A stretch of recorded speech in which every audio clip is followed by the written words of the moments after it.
continuamos con nuestra clase. Estamos hablando de tiempos proféticos. Vamos a llamarle así. Tiempos proféticos. Y dijimos que hoy íbamos a empezar con el tema del rapto. Ya el tema de la semana 70, pues ya lo concluimos. Entonces vamos a abrir con el tema del rapto. Les encargué que investigaran de tarea cuáles son los textos base, los textos bíblicos que utilizan como base aquellos que creen y que defienden la doctrina del rapto.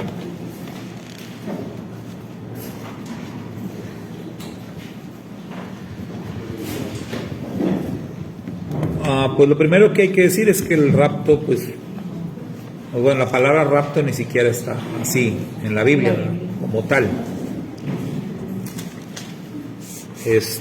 Arrebatamiento sería la forma más correcta de decirlo,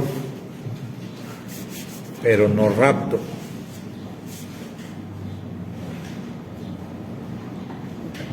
Entonces vamos a ver quién investigó algo, o quizás no investigaron porque pues ya saben, quizás conocían. Yo les comentaba que nosotros, o sea, esta congregación, nunca creímos en la doctrina del rapto, ¿verdad? O sea, entonces, pues sí tendríamos que investigar, porque nunca fue una doctrina que se enseñara acá. Si hubiésemos estado o formado parte de otra congregación, otro grupo que sí creyera eso, pues tendríamos los argumentos, pero pues no. Entonces por eso les dije, ¿verdad?, que investigaran, que hicieran como tarea eso. No hay tampoco como que mucha base, ¿verdad? O sea, que dijeran, mi hermano, pues traigo como 20 hojas, ¿verdad? Pues no creo. No. Porque realmente los argumentos son pobres. Son pobres y forzados incluso, ¿no? Entonces recuerden, algo que les digo también de manera constante es que como dice la misma escritura, la suma de tu palabra es verdad. ¿Qué quiere decir eso? La suma de tu palabra, o sea, que para sostener una verdad bíblica tenemos que tener varias bases. O sea, nunca se debe de desarrollar una doctrina en base a un texto, de un solo texto bíblico. O sea, siempre hay que tomar, o toda doctrina debe ser sostenida por un testimonio amplio de las Escrituras.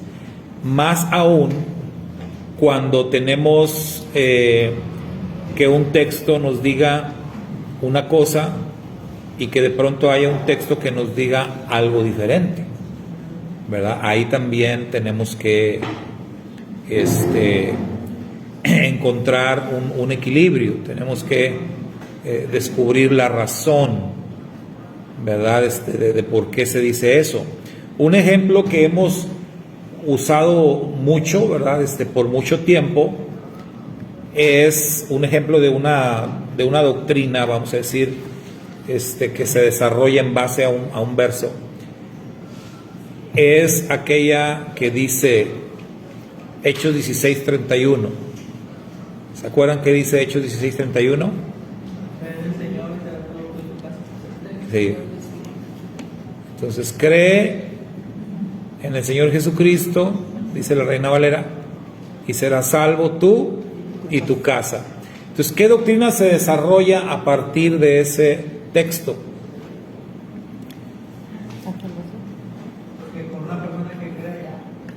pues la salvación así como grupal, ¿no? La salvación familiar, con que haya un miembro de la familia que sea creyente, el resto pues ya la hizo, ¿no?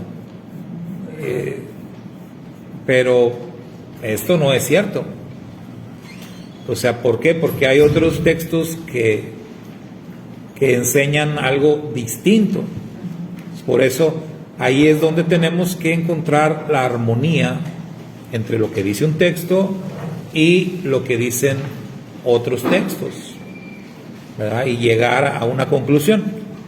Entonces, cuando analizamos ese texto, que nos encontramos que Hechos 16:31 es una palabra dirigida a una persona. Es decir, es una promesa de las llamadas específicas. Cuando se estudia la Biblia, digamos, en términos de promesas, incluso hay una Biblia que se llama Edición de Promesas, ¿la conocen? Uh-huh. ¿Verdad? Está bien rojo, ¿no? Que trae las promesas así como que en letras, ¿no? Entonces, eso como para que, mira, todas las promesas que el Eterno te da. Entonces, no es cierto. O sea, digo, no es cierto porque todas las promesas que están ahí no son para todos. Y eso también hay que entenderlo. Me acordé de un himno, ¿verdad?, que se llama Todas las promesas también. Hay que entender que las promesas que aparecen en las Sagradas Escrituras, muchas de ellas son promesas específicas. Es una promesa que es específica para alguien, tú no te la puedes adueñar. No es para ti. O sea, ¿quién te dijo que te puedes quedar con ella o adueñarte de ella? Digo esto por el tema en el que vamos a estar entrando, que es el rapto. El rapto es una doctrina que se deriva de otra doctrina. Gracias. Una doctrina que se conoce como la doctrina de la sustitución. ¿Qué dice la doctrina de la sustitución? Que Israel fue desechado como pueblo elegido y el lugar de Israel lo tomó la iglesia. O sea, en ese sentido, la iglesia es el nuevo Israel de Dios. Y entonces el nuevo Israel, o sea la iglesia, pues se adueñó de todo, ¿no? Se quedó con todo el pastel. Que tampoco es cierto, porque pues nada más agarran una parte del pastel. Entonces de ahí, de esa doctrina de la sustitución, se derivan otras doctrinas, como esta, la doctrina del rapto. Entonces por eso lo estoy mencionando, ¿verdad? Porque eso de la sustitución, obviamente lo basan también en textos bíblicos. La parábola de los labradores malvados, ¿se acuerdan? Uh-huh. Quienes creen en la doctrina de la sustitución toman esa palabra o esa parábola y dicen, ahí está. Ahí bien claramente el Señor enseñó que Israel ya no es el pueblo. Ya no es el pueblo escogido y ahora la iglesia toma su lugar. Pero ¿qué tenemos que hacer? Ver otros pasajes de la Escritura. Porque alguien que cree eso, y yo por ejemplo, yo utilizo mucho el texto de Hebreos cuando habla del pacto. Porque todo, el tema de la Biblia es pacto. Es el pacto de Dios. ¿Con quién? ¿Con quién Dios estableció un pacto? Y las personas que tienen sus creencias o sus doctrinas, pues yo acostumbro decirles, bueno, a ver, ¿tú crees en el Hijo de Dios? Sí. ¿Crees en Jesús? Sí. ¿Crees en la vida eterna? Sí. Bueno, ¿y cómo funciona eso? O sea, ¿cómo es que tú te conviertes en un hijo de Dios, según crees, según dices? ¿Cómo es que tu estatus cambió? De ser tú un hijo del diablo, ¿va? Porque así dice la Biblia. ¿Cómo cambió tu estatus a ser hijo de Dios? Porque la Biblia dice, mas a todos los que le recibieron, a los que creen en su nombre, les dio. Ok. ¿Y cómo funciona eso? O sea, nada más con creer.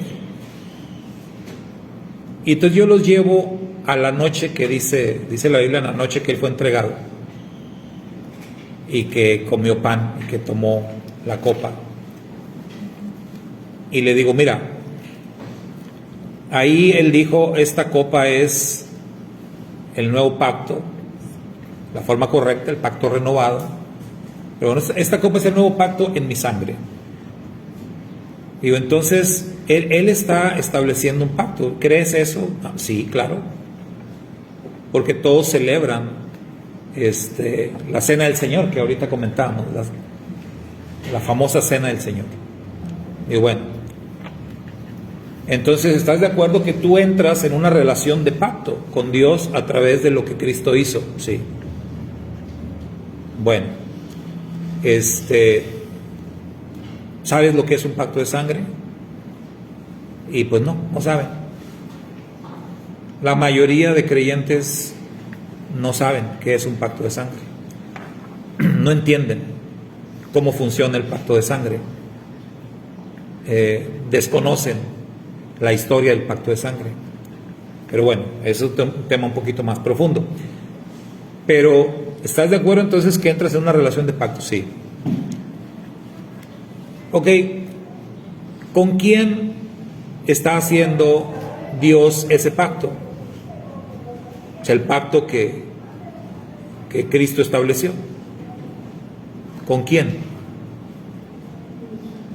Entonces todos aceptan la escritura de Jeremías, que esto es lo curioso, porque por un lado descalifican el Antiguo Testamento, pero por otro sí toman algunos pasajes. Entonces, bueno, aceptan que Jeremías anunció el nuevo pacto. Jeremías 31 anuncia el nuevo pacto. ¿Mandé? Sí, o sea, todos aceptan el nuevo pacto anunciado por el profeta, cumplido por Cristo. Ok. Hay un detalle, ¿no? Jeremías dice que el pacto, el Eterno lo establece ¿con quién? Con la casa de Judá y con la casa de Israel. No dice con nadie más. No dice, ¿verdad? Hebreos, cuando toma la misma escritura, esto ya estamos hablando del Nuevo Testamento. Hebreos toma la misma escritura y Hebreos nos confirma que Yeshua, ¿verdad? Que Cristo es quien establece ese nuevo pacto. Y Hebreos desmenuza el tema y todo, lo explica, pero Hebreos cita literalmente a Jeremías.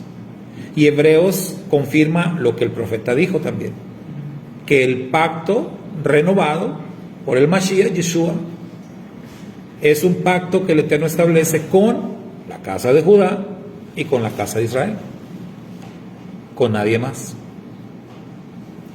Entonces, normalmente cuando yo llevo a alguien así, pues ya, hasta ahí se quedan y no saben qué decir, porque normalmente desarrollan un tema con desarrollan una doctrina con un texto, ignorando qué dicen las escrituras, qué dicen otros textos al respecto. Entonces es bien importante. Y adelanto que con el rapto pasa exactamente lo mismo. Con el rapto toman algunos textos para sustentar la doctrina, pero pasan por alto un montón de otros textos bíblicos que pues dicen todo lo contrario de lo que dice el famoso rapto. ¿Sí, Sergio? Yo creo que pasa igual como que en la cuestión del domingo, porque, bueno, estaba viendo ahí en internet que grabaron un pastor, que es una iglesia que saca mucho contenido en internet, y le decían, oiga, pastor, ¿por qué nos congregamos el domingo y no el sábado?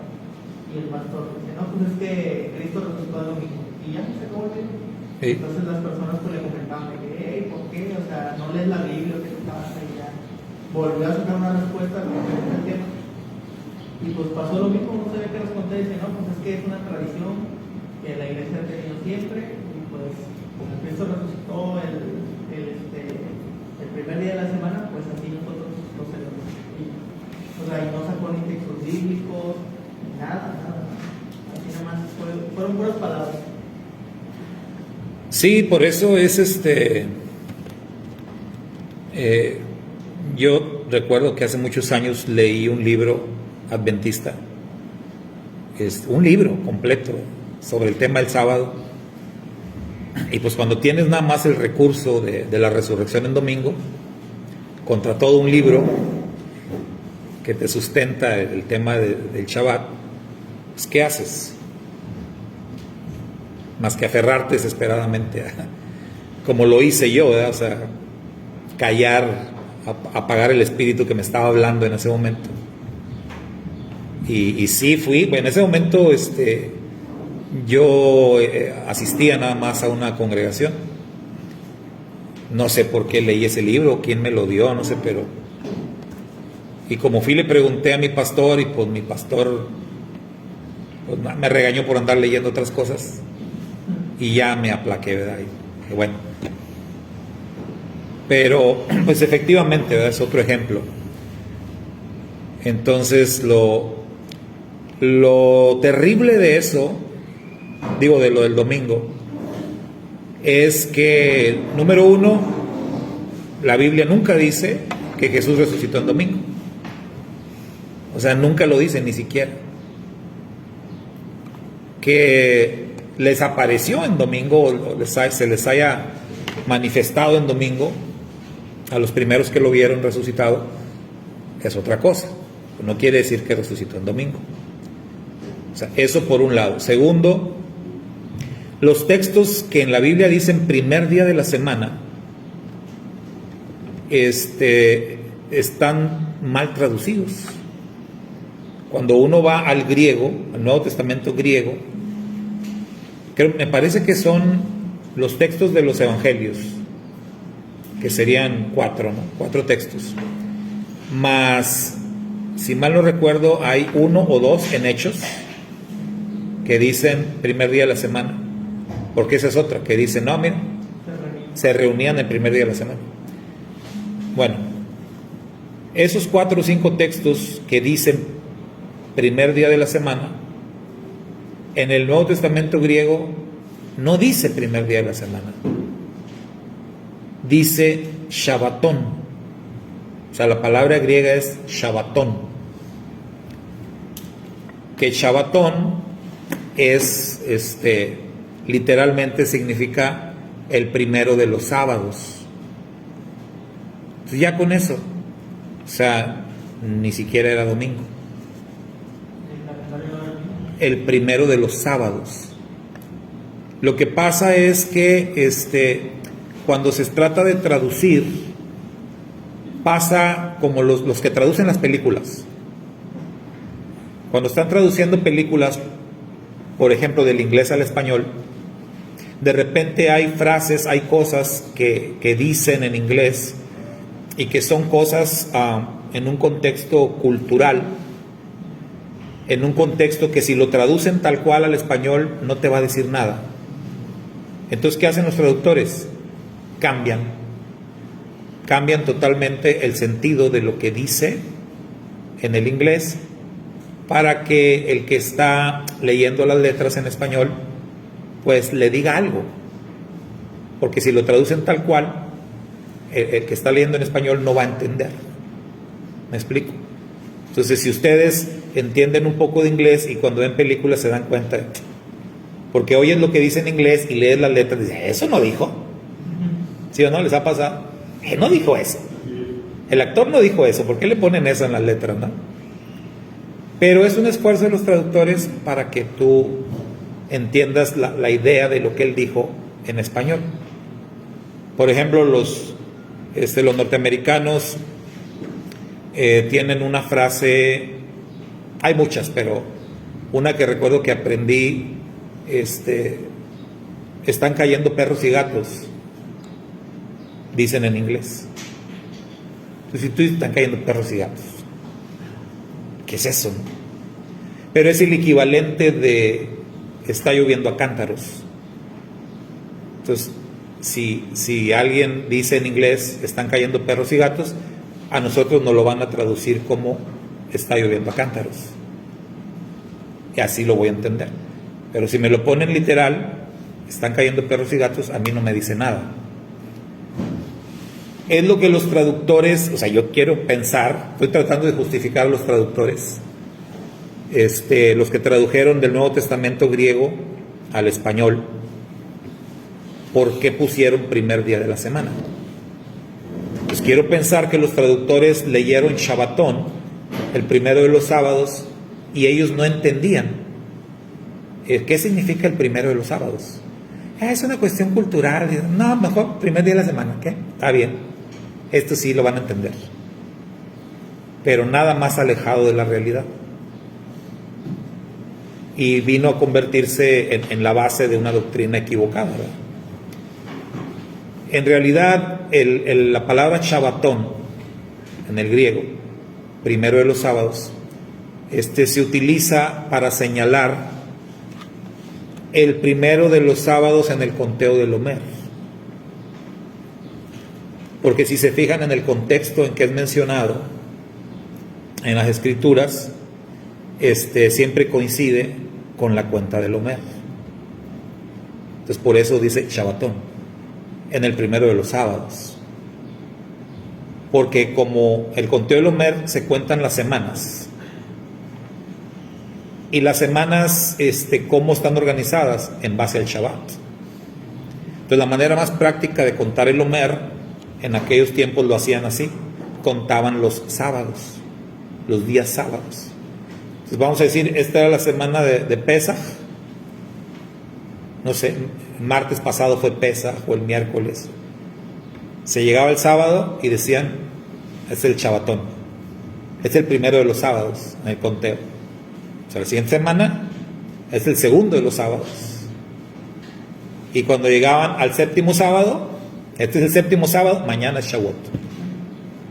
O ya, o sea, al terminar el séptimo sábado, ya es Shavuot. Y así llevaban a cabo el conteo del Homer, contando los sábados.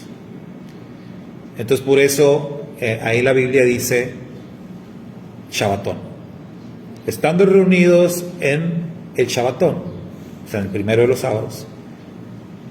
Y repito, leyendo el contexto te das cuenta, era la semana de Pesaj. Entonces la semana que Yeshua resucitó, pues era la semana de Pesaj. Por eso los evangelios dicen Shabbatón, pero se tradujo primer día de la semana. Mala traducción, ¿verdad? Pero bueno, de ahí se derivaron doctrinas como esa, ¿no? Del cambio de día, que pues nada que ver. Cuando ya lo entiendes, dices, bueno, entonces tenemos que quitar esos textos, no sirven como base para el tema de reunirse en domingo. ¿Cuál queda? ¿O qué otra base queda para reunirse en domingo? El día del Señor, en Apocalipsis he visto comentarios. Ajá. El día del Señor, es el domingo. Sí. Y no están hablando del día del Señor. Porque Y se agarran de lo mismo, que le dicen el día del Señor porque resucitó el domingo, y de ahí es el día del Señor. Pero pues no. También es el dueño del Shabbat. Ahí malentienden el texto, ¿no? También. Dice, como eres el dueño, puede cambiar. Recuerdo las palabras, no recuerdo si es Antonio Piñeiro o es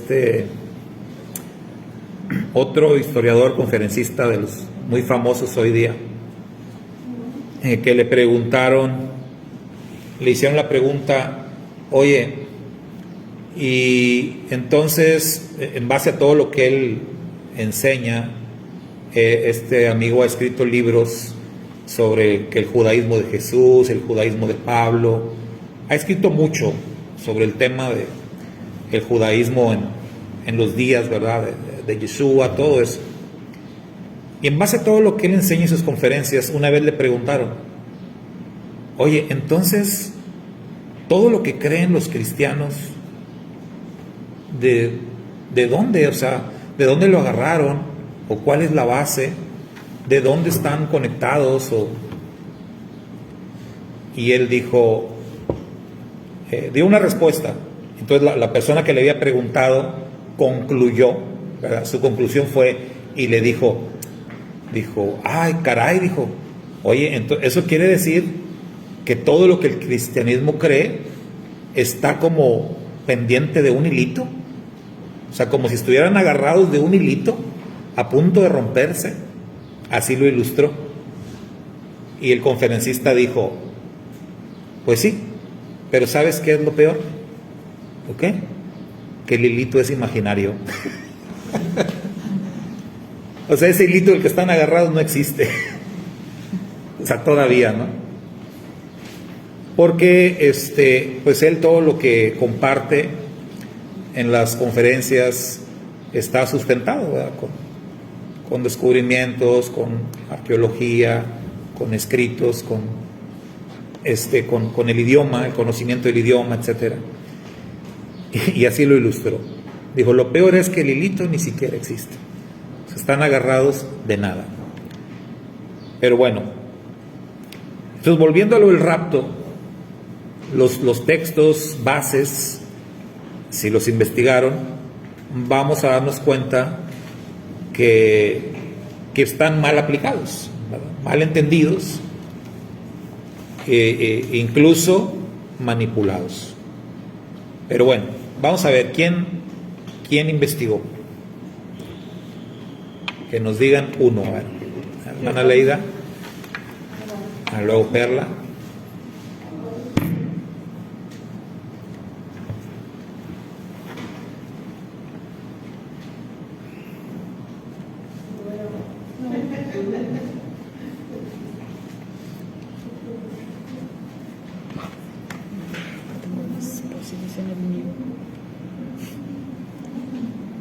A ver, aunque sea la cita. Segunda de Tesalonicenses 1 al 4. Ok, segunda a los Tesalonicenses, capítulo 1, del 1 al 4 o solo el 4, del 1 al 4. Ok, vamos a ver qué dice. Hermana Ketita, ¿qué libro estudiaremos hoy? Hermana Ketita, estamos con el tema del rapto, no estamos en ningún libro en especial. Estamos, con toda la Biblia, hermana, estamos.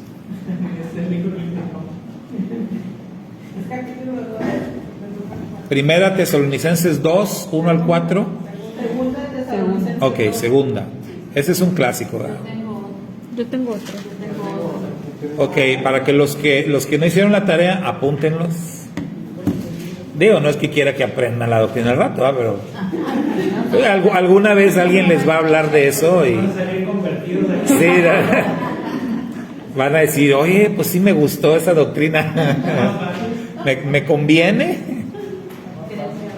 Es que increíblemente puede sonar absurdo, ¿no?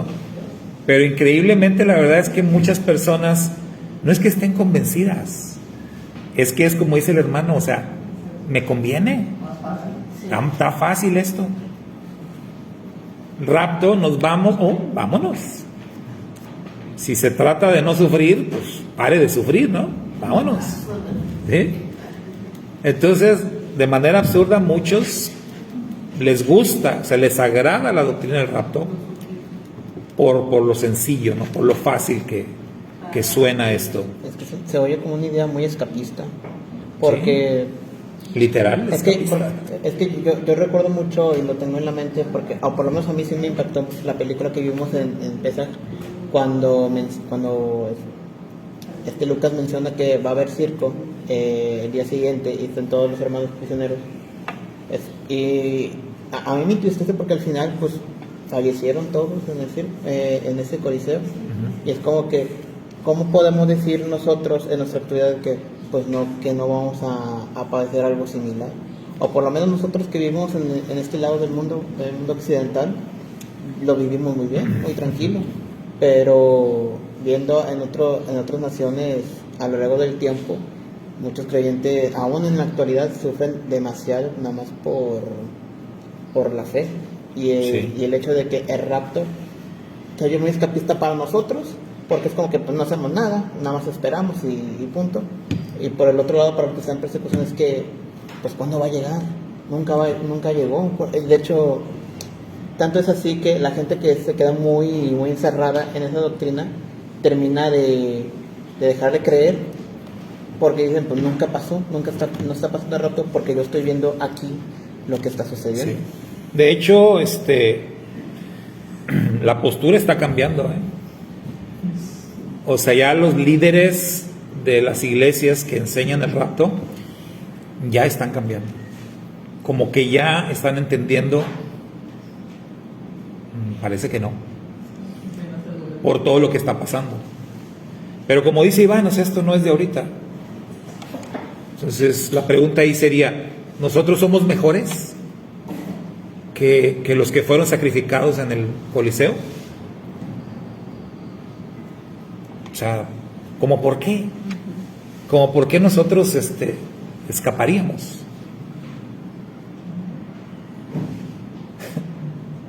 ¿Creerían ellos en el rapto? Esas son las preguntas que hay que hacerse, ¿no? Bueno, ahí tenemos una cita. Perla, dices que tienes otra diferente, ¿no? Para que apunten las citas. Tenemos ahorita 2 Tesalonicenses 2 del 1 al 4, que ahí hay una. Perla nos va a dar otra. Esa es Primera de Tesalonicenses 4. 4 del 13 al 17. Sí, del 16 al 17. Es Ok. donde dice arrebatamiento. Arrebatamiento, ok. Perla encuestó a un cristiano, ¿no? Sí. Y dice que luego la quería convencer ya, ¿no? Sergio. Yo, la de Filipenses 3:20-21, que dice que somos ciudadanos del cielo y que ahí vamos a recibir a Salvador en el cielo. 20:21. Que ese no lo había oído, a estar más forzadita también. Que somos ciudadanos del cielo donde anhelamos recibir al Salvador, el Señor Jesucristo. De hecho, es que creo que eso, a lo mejor son textos forzados, pero es como que de texto base de la doctrina y luego ya se agarran todos para comenzar a meterle ahí. Porque pues, se oye muy raro porque también porque estaba aquí viendo que hay un salmo, pero nada que ver, ni dice directamente del arrebatamiento, es como que nada más como que la agarran para meterlo. Hay ahí unos comentarios ahí del versículo, le ponen que este versículo nos debe que nuestra vida es ficticia aquí en la tierra, nosotros nuestra verdadera vida es en el cielo. Ok.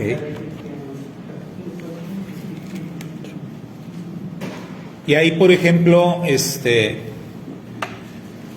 cuando nuestro Santo Maestro enseñó a orar a los discípulos, dijo: vosotros pues oraréis así, el Abinu, ¿no? Padre nuestro, que estás en los cielos, santificado sea tu nombre. Venga a nosotros tu reino y hágase tu voluntad, en la tierra como en el cielo. Entonces, venga a nosotros tu reino. Es la oración que él enseñó, porque las cosas son así. El reino viene a nosotros, nosotros no vamos. El reino viene a nosotros. Es un argumento nada más. Hay más textos, pero esa es otra doctrina, que vamos a ir al cielo es otra doctrina también que se agarra de 2, 3 textos y que vamos a ir al cielo. Bueno, yo estaba viendo aquí de los testigos y ellos lo conectan como cuando dice que va esta oración, la de venga a su reino, y que también que Pablo dice, ya no somos conciudadanos de los santos. Entonces ahí hace referencia que hace el reino que va a venir. Por fin somos conciudadanos de los santos. Porque Sí. esto va a ser la ciudad santa que está. Bueno, otro texto. Mateo 24, 40, del 40 al 42. Muy bien. ¿Ahí de qué habla? Habla, también dice que dos estarán en el campo y uno se lo llevarán y el otro lo dejará. Y que 2 mujeres estarán moliendo en un molino, a una se la llevará y a la otra la dejará. No sé. De ese hasta escribieron un libro, ¿no? Y un canto. Hasta películas y todo. Hasta película. ¿Qué ver? Repítelo. Mateo 24, del 40 al 42. Mateo 24, 40 al 40 al 42. Así la canción de 2 estarán moliendo en un molino. Hay un libro que se llama Dejaos atrás, basado en ese texto. O sea, el que escribió ese libro se inspiró nada más en ese texto y de ahí sacó. Hay una película también, ¿no? También Dejaos atrás. En base al rapto. Marcos 13, 24 al 27. Y Marcos 13, Lucas 21, 31. 22. 21. 24 al 27. León Cervantes, Filipenses 3:20 dice. A ver qué dice Filipenses 3:20. Ya lo tenemos, ¿no? Es el que dijo 13 al 21. Ah, 20 al 21. ¿qué dice? Filipenses 3:20, ¿Ah? pues en cambio nosotros somos ciudadanos del cielo, de donde anhelamos recibir al Salvador del Señor Jesucristo. Él transformará nuestros cuerpos miserables para que sea un cuerpo glorioso, mediante el poder con el que somete a sí mismo todas las cosas. Ok. Ciudadanos. Ciudadanos del cielo. Dicen que ya no. Bueno, ahí lo que se tiene que entender es que el cielo es el lugar de habitación del Eterno. ¿Sí? O sea, en la Escritura nos dice que el Eterno habita en el cielo. La creencia judía es que existen 7 cielos. Y esa creencia era incluso hasta en tiempos de Pablo, Rab Shaul, él dice que él fue arrebatado al tercer cielo. Pablo creía en los 7 cielos. Entonces, esto de las moradas celestiales, digamos que son lugares más allá de esta tierra. Lugar de habitación de ángeles, lugar donde está el trono del Eterno. Pero el punto de la doctrina del cielo es de que hay muchos que creen que al morir la persona va al cielo. Hay quienes no creen eso. Incluso en el judaísmo se cree en el Gran Edén. O sea, que la persona muere y va al Gran Edén, no al cielo. O sea, el Gran Edén es como otro lugar, como un lugar digamos de espera. ¿Sí? Entonces hay algunas doctrinas católicas que precisamente están fundamentadas en las creencias judías. En el judaísmo muchos creen esto. Entonces que hay un lugar que se llama Gran Edén en donde vas a esperar a los acontecimientos finales. Pero al final de los tiempos, lo que la Escritura dice, y ya lo vimos la vez pasada, es que el reino viene a nosotros. El reino viene, o sea, el reino va a ser aquí en la tierra, el reino milenial. ¿Se acuerdan que hablamos de esta edad presente? Hablamos de la edad mesiánica y hablamos ya del reino venidero, el tiempo futuro, de la eternidad. O sea, en esos tres tiempos se divide. Entonces, en ese sentido, el reino viene a nosotros. O dicho de otra manera, el cielo viene a nosotros. Entonces Yeshua dijo: voy pues a hacer moradas, o apartar un lugar para ustedes, para que donde yo esté, ustedes también estén. Y ese texto lo toman para el tema de que nos vamos a ir al cielo. Pero hay que conocer el trasfondo, la cultura, el tema del novio, de la novia, el tema de las bodas, desde el punto de vista judío. Cómo se lleva a cabo una boda judía, cómo el novio se va precisamente a preparar la morada para la novia, cómo es que luego el novio regresa por la novia. Todo eso en el contexto de las bodas judías en la antigüedad, que es en ese contexto que Yeshua dijo varias de sus enseñanzas. Entonces realmente, él va a hacer una morada. La morada, según nos dice la misma Biblia, es la Nueva Jerusalén. Pero la Nueva Jerusalén viene a nosotros, no nosotros vamos a ella, viene a nosotros. Entonces, es distinto. Dice también Pablo en una de sus cartas que el Señor nos hizo, el Eterno nos hizo sentar en los lugares celestiales con el Mashiach. Entonces, ¿cuándo nosotros hemos estado sentados en lugares celestiales? ¿O qué son los lugares celestiales? Pues la Nueva Jerusalén puede ser un lugar celestial, porque viene del cielo. Así dice Apocalipsis, ¿verdad? Que desciende del cielo de mi Dios, la Nueva Jerusalén.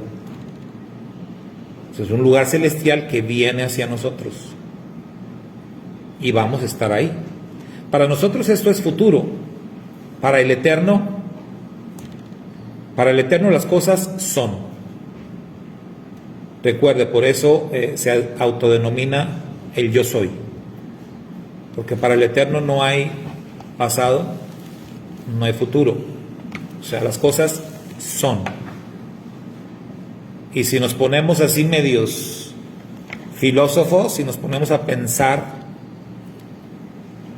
realmente el pasado existe, pues es pasado ya, ni modo que te regreses, ya se quedó atrás, es pasado. ¿Futuro? ¿Cuál? No existe aún. Dice la Biblia: no sabes lo que será mañana. Nadie sabe. Entonces, visto así, ¿hay pasado? No. ¿Hay futuro? Tampoco. ¿Qué es lo único que tenemos? Presente. Hoy.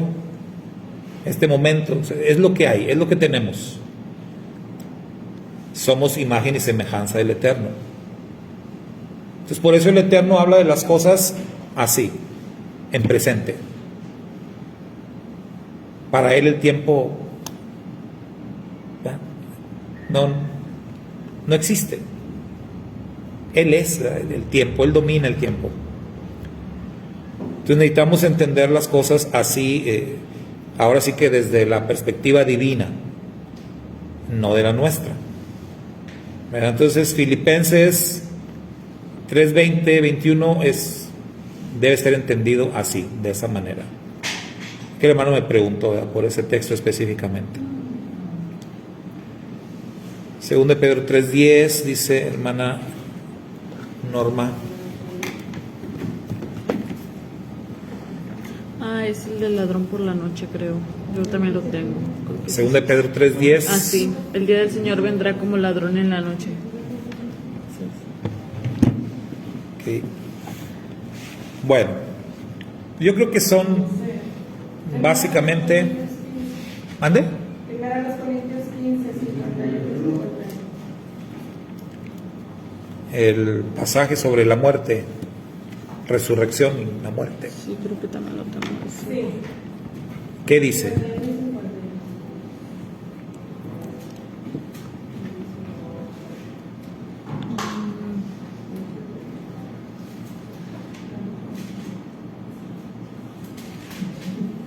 Dice, yo digo un misterio, no todos lo miremos, pero todos seremos transformados.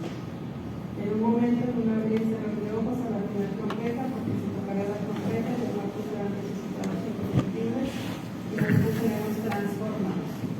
Ok, bueno, vamos a detenernos ahí. Tenemos entonces varios textos bíblicos que dan pie o que sirven como base para la doctrina del rapto.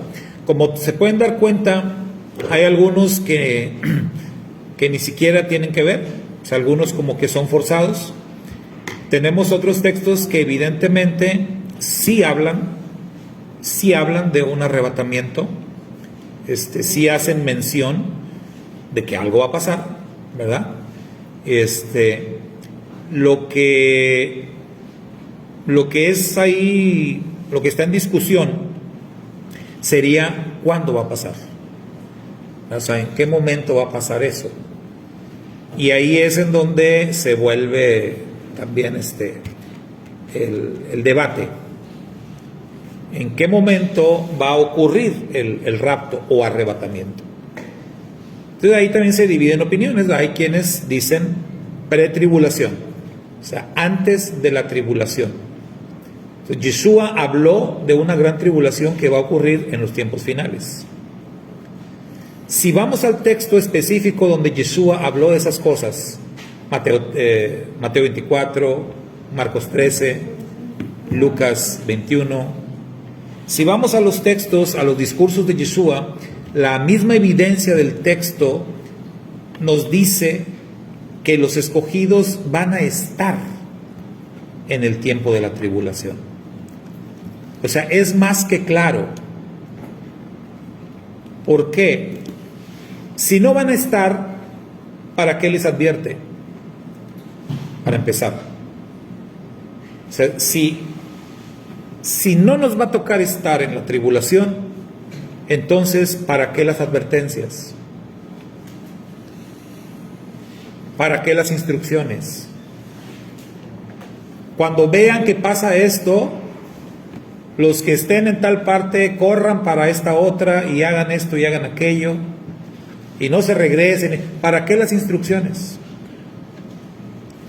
Digo, si no vamos a estar, porque el Señor se tomó la molestia de dar instrucciones. ¿Sí? Sí, hermano. Yo encontré que dice el rapto, que los verdaderos cristianos serán arrebatados antes, en medio de o después de la tribulación, dependiendo de la verdadera conversión a la fe. O sea, que dice antes de o después. Ese es, No tienen, ¿cómo se llama? Solo dice que los verdaderos cristianos y dependiendo de su conversión a la fe. La postura tradicional, y que lo manejan, si han visto películas del rapto, lo que manejan es que manejan es lo que han manejado siempre, ¿no? Una predica de un pastor que decía que mucha gente no va a ser llevar el rapto porque no tiene fe en el rapto. Necesitas tener fe en el rapto, creer a ciegas lo que va a pasar y que pasa.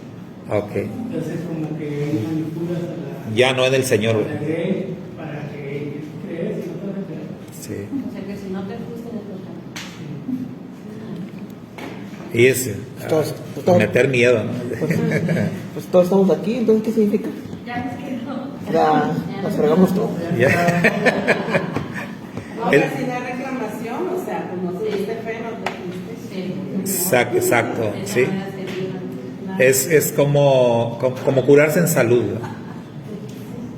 Si no pega, pues es que no creíste. Imagínense. No, pero ahora... Bueno, hay otras posturas, estas posturas del rapto, así como hay una Apocalipsis, porque el libro de Apocalipsis muchas veces que es milenialista, amilenialista, o milenialista, hay opciones. Yo mi pensamiento es que siempre han dicho para los tiempos finales, que no los otros. Así tiene también el rapto, ellos dicen que no van a estar para el rapto, dicen que sí, otros que no. Los que no van a estar dicen que el Señor vendrá y los levantará. Los que no están dicen que es necesario y salimos por la tribulación para que los levante. Y el último es que el futuro no es el tiempo. Yo mi postura es que lo que es Apocalipsis y el rapto no son para nosotros. Por eso es necesario que la palabra de Dios se dedique de generación en generación, no sabemos cuándo venga. El hecho que diga Hebreo, es necesario que el hombre muera una vez y después del juicio, no necesariamente se va a morir y se va al juicio. No. Es que no se repente nosotros. Así como la salvación. Todos tenemos dos lados, sí, por fe. Pero que necesitamos para ser salvos. Estamos muriendo. Entonces, no podemos disponer tiempo. Y ya tienen muchas doctrinas, ¿no? Que mañana va a acabar el mundo. De pasado. Acá hay muchas doctrinas. Por ejemplo, 2000, no estamos todos ahí hablando de acabar el año 2012. El 2023 saben que la vi y total, no puras expectativas. ¿Qué tiene la respuesta? Como dice el señor Yeshua, solamente el Señor. Eso es lo que no me De hecho, ahorita que dije el hermano de Apocalipsis, es que uno de los versos que también agarran lo del rapto, y creo que es la más esencial, es la de Apocalipsis 3:10, que dice: por cuanto has guardado la palabra de mi paciencia, yo también te guardaré de la hora de la prueba que ha de venir sobre el mundo entero para probar a los que moran sobre la tierra. Sí. Apocalipsis. O sea, que si van a estar un poquito en la tribulación, pero poquito, que ya como en la mediación se van. Así explica ese verso. Sí. Sí, o sea, como decía el hermano, pues hay varias posturas, ¿verdad? Al principio, mediación, al final, que al final, pues ya dirían, pues ya para qué, pues ya pasó todo. La clave es entender y hacer diferencia de las cosas. Una cosa es la gran tribulación, otra es el día de la ira del Eterno. Son dos cosas diferentes. La gran tribulación, dice la Biblia que el Eterno la envía parejo. Bueno, ahí dice, Pedro dice, sobre el mundo entero.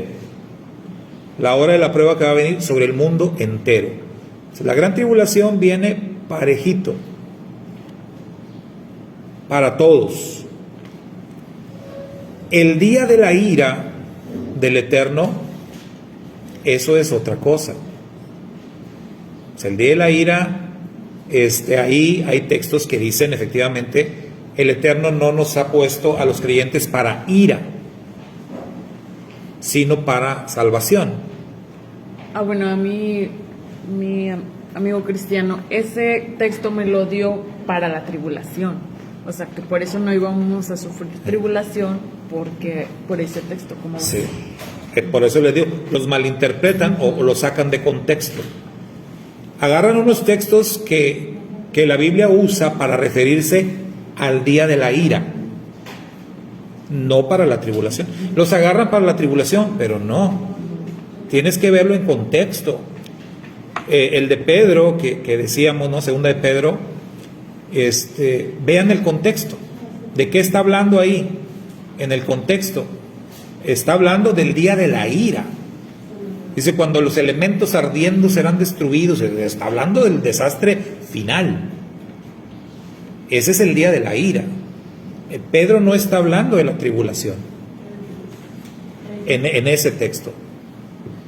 Entonces, lo que hay que hacer es hacer la diferencia primero entre la tribulación y el día de la ira. Son dos eventos distintos. Entonces, eso es lo primero que hay que entender. Luego, la doctrina del rapto históricamente es, se puede decir, algo nuevo. La doctrina del rapto y la doctrina de la sustitución y todas estas doctrinas que muchos creen hoy en día son relativamente nuevas. Surgen con un hombre de apellido Scofield, que hasta hay una Biblia que lleva su nombre, la Biblia Scofield. Y yo recuerdo cuando fui estudiante en el seminario, se hacían debates ahí, sobre todo en las horas de descanso. Se hacían los debates ahí tremendos, ¿no? Más en cuestión de escatología. Entonces, pues, la mayoría creían en el rapto y las doctrinas de Scofield. Y recuerdo que un hermano, uno de nuestros maestros, estuvo ahí en uno de los debates ahí del patio en el seminario. Y literalmente él dijo: los escritos de Scofield son basura. No, hombre, vieran, vis que ese día casi le prendían fuego ahí al seminario, ¿no? Los defensores de Scofield. Yo jamás creí las doctrinas de Scofield, nada de eso. Pero me llamó la atención de este hermano que se refiriera así, diciendo: los escritos de Scofield son basura. Pero ya cuando investigué y me di cuenta, dije, pues es que esto es muy, muy nuevo. O sea, no recuerdo ahorita en qué tiempo vivió Scofield, pero es reciente. O sea, quiere decir que antes de Scofield, los creyentes cristianos de siglos y siglos y siglos nunca creyeron eso. Nunca. Es algo nuevo. Entonces, hoy hay mucha discusión y mucha polémica sobre una creencia que nunca existió por muchos siglos, que se introduce hace poco y ahora es el tema de discusión. Entonces a mí ya dije, pues me suena absurdo, ¿no? Este hombre Scofield vino a poner de cabeza el mundo de la escatología, con unos cuantos textos, nada más.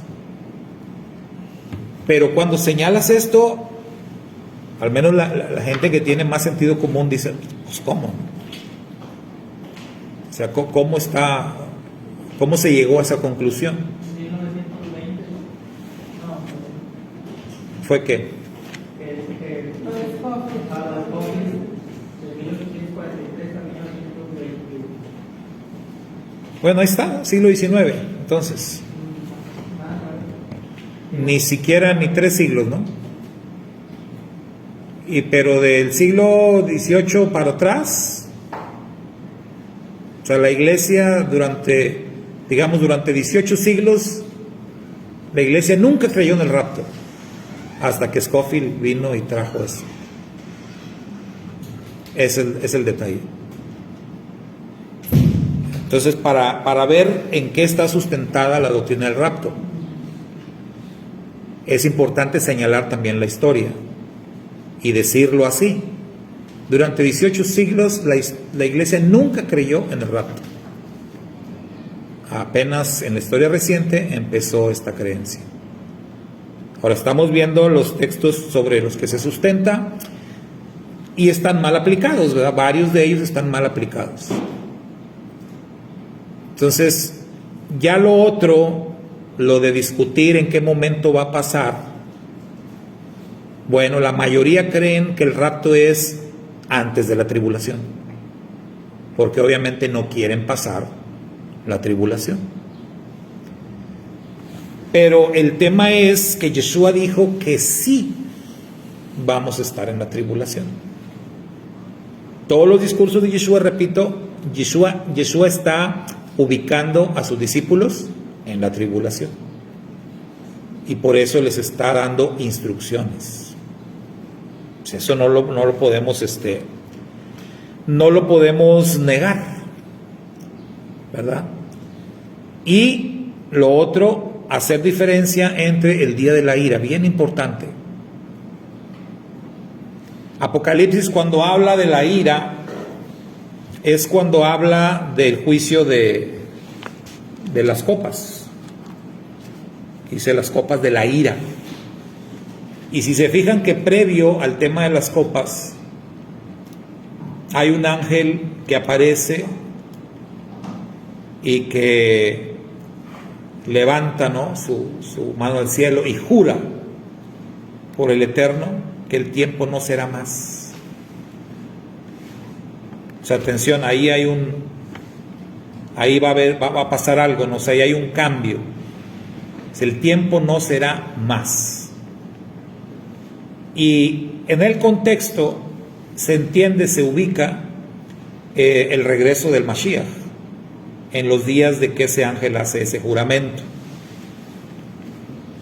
Entonces el arrebatamiento ocurre doctrinalmente hablando, o sea, o bíblicamente hablando, el arrebatamiento ocurre con el regreso del Mashiach. Y otra, el rapto secreto. Porque muchos creen en el arrebatamiento. El arrebatamiento es totalmente bíblico. Lo que no tiene sustento bíblico es el rapto secreto. O sea, ponen que se quedan los tenisitos ahí, la ropita doblada y todo. O sea, eso es el rapto secreto. Aviones estrellándose y los carros chocando y todo eso. Como en Avengers, ¿verdad? En Avengers cuando aquel tronó los dedos. Fíjense cómo las películas, ¿no?, para que vean el tema de las películas, ¿no? Y ahorita les voy a decir por qué. Pero si vieron Avengers, Thanos, que es un personaje muy poderoso, ahí lo manejan como el más poderoso del universo, al Thanos. Y entonces frena los dedos y se muere medio universo, ¿no? Desde todo el universo. Y entonces se vuelven así con polvito y sí, ¿no? Y chocan aviones y todo eso. Pero fíjense, así los que creen el rapto secreto es muy parecido a algo así. Se van a ir nada más de repente. Y lo desconectan del regreso del Mashiach. O sea, no, sí, es que el Mashiach va a venir al final de la tribulación. Pero nosotros ya nos fuimos. Bueno, dice el texto que mencionaron acá, Mateo 24, 40-41. Estarán dos en el campo, porque este es el que le da más fuerza a eso del rapto secreto. Uno será tomado y el otro será dejado. Dos mujeres estarán moliendo en un molino, una será tomada y la otra será dejada. Okay. Ese texto es un paralelismo. Paralelismo quiere decir cuando un texto habla de lo mismo que otro texto, que los dos hablan de lo mismo. De Mateo 24, 40-41 es un paralelismo de la parábola del trigo y la cizaña. Entonces vean, el trigo y la cizaña que Yeshua le enseñó a sus discípulos, pero los discípulos no le entendieron. Entonces, como no le entendieron, se las tuvo que explicar. O sea, así pasó con varias parábolas que Yeshua les tuvo que explicar. Yeshua les explicó y les dijo: el que siembra la buena semilla es el Hijo del Hombre, o sea, él, Yeshua. El campo es el mundo, la buena semilla son los hijos del reino, y la cizaña son los hijos del diablo, los hijos del malo. El enemigo que la sembró es el diablo. La siega, la cosecha, es el fin de siglo. Ya explicamos lo que es fin de siglo. Es el fin de esta era. ¿Sí? Y los segadores son los ángeles. O sea, ahí Yeshua está explicando bien magistralmente la parábola del trigo y la cizaña. Y luego dice Su Majestad Yeshua, de manera que como se arranca la cizaña y se quema en el fuego, así será en el fin de esta era, o sea, en el fin de siglo. Enviará el Hijo del Hombre a sus ángeles y recogerán de su reino a todos los que sirven de tropiezo y a los que hacen iniquidad, y los echarán en el horno de fuego. Allí será el lloro y el crujir de dientes. Entonces, o sea, después de eso, los justos resplandecerán como el sol en el reino de su Padre. El que tiene oídos para oír, oiga. O sea, si con eso no se entiende, entonces vean, y ya esto nos lo vamos a llevar de tarea, ¿verdad? Para degustarlo, para reflexionarlo. Pero de lo que Jesús está hablando, entonces eso le daría sustento al rapto secreto. El asunto es que los que se van a ir ahí no son los buenos.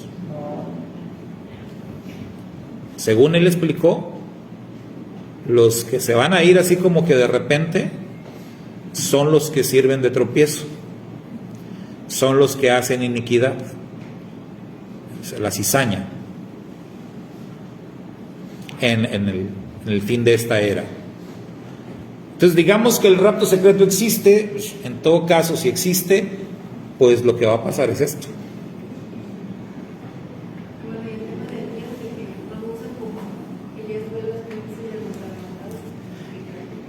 También, sí, también, pero pues lo de Elías, la misma escritura da testimonio de Elías apareciendo después de su arrebatamiento, ¿verdad? Entonces, pues de ahí ya se cae, pero sí lo usan. Yo estaba viendo eso de Elías, que decía que por qué y Enoc, ¿no? También. Que porque ese, o sea, que cómo es que se lo llevó, o sea, que entonces la escritura se contradice. Pero entonces ahí hay un versículo que dice, esto digo, hermanos, que la carne y la sangre no pueden heredar el reino de Dios, y la corrupción heredará la corrupción. Entonces dice que entonces eso contradice con lo de Elías, que no se lo llevó al cielo, no sé qué. Pero pues decían eso, ¿cómo puede ser que según había sido llevado y después en otro versículo aparece otra vez? Sí. Que dio una carta de censura al rey de Judá, en 2 de Reyes 2:11. Entonces vuelve a aparecer otra vez Elías. O sea, todo tiene explicación, ¿verdad? En las escrituras, lo de Elías, lo de Enoc también. Y le digo, por eso debemos de considerar escrituras como cuando estudiamos las leyes de interpretación y entender cuál escritura tiene más autoridad. Entonces, por ejemplo, si tomamos lo que dice la Biblia de Enoc, que fue traspuesto, dice, ¿no? Y que se interpreta que Enoc fue llevado al cielo así. Muchos así lo entienden. Entonces, bueno, tienes por un lado esto, y por otro lado ponemos lo que dijo el Mashiach. El Mashiach dijo, nadie subió al cielo, sino el que descendió del cielo. ¿Cuál tiene más peso? ¿Lo que dice Moisés en Génesis o lo que dice Mashiach? Eso en el caso de que estés entendiendo que Moisés dice que no fue llevado al cielo. Pero Mashiach dice, nadie subió al cielo, sino el que descendió del cielo. Entonces, mayor o menor peso, ¿verdad? Es una de las reglas de interpretación. Cuando tienes dos pasajes así, que parecen contradecirse, no es que se contradigan, pero parece, o sea, así de primera, ¿con cuál te debes de ir? Con el que tiene mayor peso. Y siempre va a tener mayor peso lo que diga Su Majestad Yeshua, porque Él es la Torah viviente y Él es el que interpreta la Torah. Eso lo dice en Juan 3. Entonces, pero aclarando, no hay contradicción. O sea, lo de Enoc, igual que lo de Elías, o sea, todo tiene una explicación, ¿sí? Desde la misma escritura.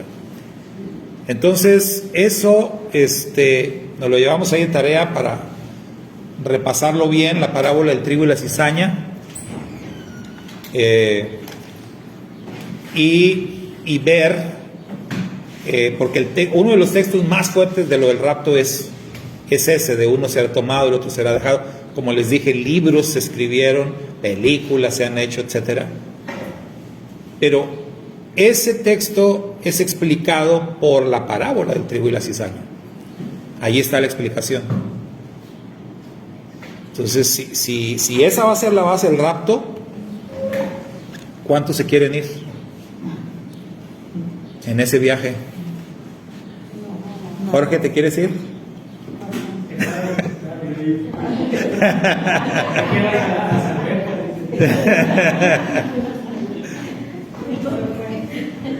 ¿Sí, Sergio? Estaba viendo la explicación de ese texto de los Filipenses, que dice que somos ciudadanos del cielo, y decía que en los pasajes anteriores, para ver el contexto, Pablo está hablando, dice, pero las cosas que para mí eran ganancia, ahora las considero pérdida. Entonces estaba hablando de su ciudadanía romana. Entonces por eso dice, entonces esas cosas, pues para mí son pérdida. Ahora yo me considero ciudadano de parte de Yeshua, del Mesías. Pero se refería a eso literalmente como una ciudadanía, no como que iba a vivir allá. Ok.